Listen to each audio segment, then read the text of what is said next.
Pisces 26, a new moon that divides its influences. This is a teaching about the question of finesse. The world is structured around the idea that whomever you choose to influence will be influenced by your attitude of approach. And two things arise from this. First of all, we have to clear our intention before interacting with another person, so that they know what we want, we know what we want in the interaction. The chances of moving towards what we want are much higher when we're clear about our intention. And in fact, without having a clear intention, it's unlikely that we're going to get what we want. Now, the downside of this, when somebody's really clear-minded in the presence of somebody who isn't, is that the stronger will influence the weaker in that moment against their better fortunes, against their better judgment even. Bullying occurs. It's everywhere. The worst of it is probably the government and corporate greed. It happens on the children's playground as well, doesn't it? But the worst case of bullying is the influence of parents upon their young children. The parents have a really clear idea about what they want their child to be and to become. They want their child to be convenient and not too much disturbance. This is not what happens at the beginning, but pretty soon it happens to be the case that parents are delighted when a child is not crying too much, not too demanding. And so the parent is kind of manipulating the child's growth by wanting that, by having the intention to make the child convenient for them.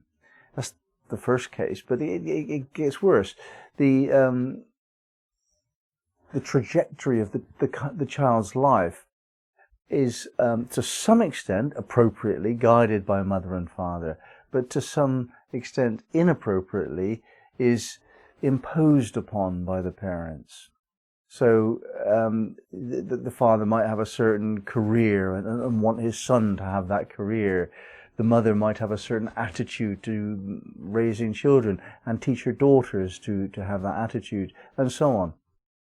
So we find that the strong influence of parents over young children, which of course is universal and universally accepted, is actually an influence on the child which the child might actually experience as bullying, albeit without the intention in the parents' minds to bully. But nevertheless it occurs because the parent has a one-tracked mind.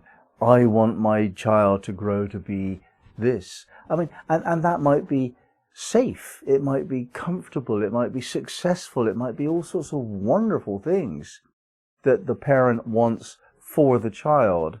But nevertheless, the parent wanting something for the child is the problem, not what they want for the child. Now, a new moon dividing its influence is a symbol of keeping open your options.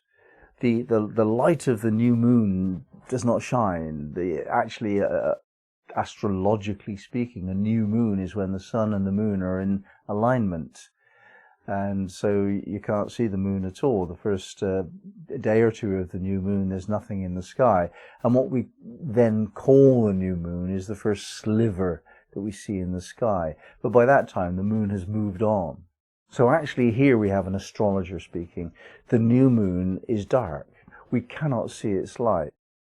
Now, we cannot see the light of a young child in the sense of what it chooses to have for its life trajectory. And it wants to keep its options open. And so do we. As adults, we want to keep our options open. And this is the symbol here.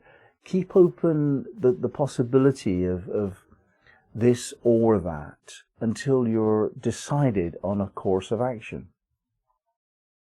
Now, to do this requires the subtle approach to life, which is called finesse, when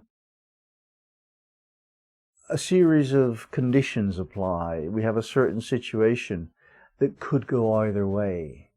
And if we do know what we want, then we push it our way.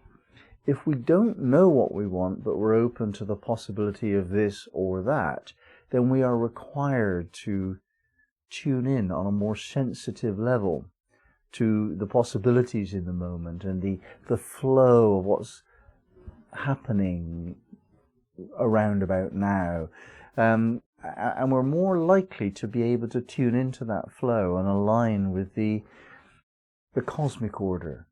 And remember, this is a Pisces mystery, so we're talking about these very high-level understandings of the cosmic order. So the new moon is when we begin things, if we're wise.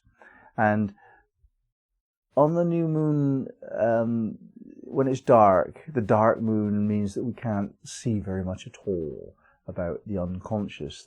It's the moon that lights up the unconscious, metaphorically speaking. The new moon, we don't know. We just don't know. Not only do we not have the intention to act strongly in the world, but we can't even tune into our unconscious processes. So we wait until it becomes clear, and then we finesse the situation. We just gently turn it around to move more or less where we feel we might want to go. The very gentlest version of intention there. That's how I see this one.